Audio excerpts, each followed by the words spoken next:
ఇక వాడోడు వీడోడు కాయగూరలు ముచ్చట్లు చెప్తూ ఉంటారు కొంతమంది. అసలు టీఆర్ఎస్ పార్టీ ఉండదట, అటు విలీనం అయిపోతుందట, అయిపోయిందట, మాట ముచ్చట అయిపోయిందట. ఇప్పుడు కవిత గారు జైల్లో ఉన్నారు.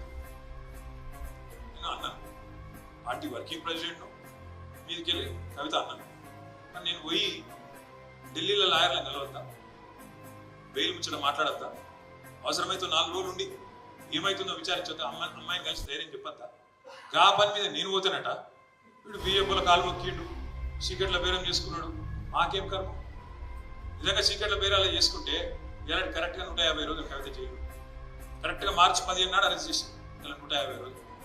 ఇలా మా ఇంట్లో ఆడబిడ్డ వీళ్ళందరి నిజంగానే వాళ్ళతో ఒప్పందం ఉంటే 150 రోజులు జైలు ఉంటున్నా.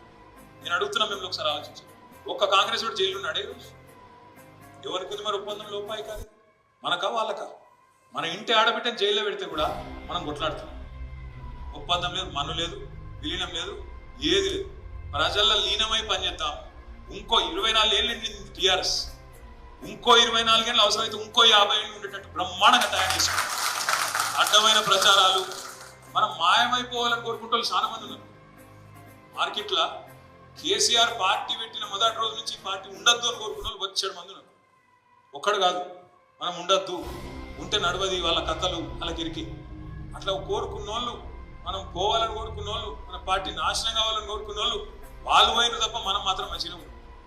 2 ఎలక్షన్లు తెలంగాణ వచ్చినాక మననే గెలిపించిన ప్రజలకు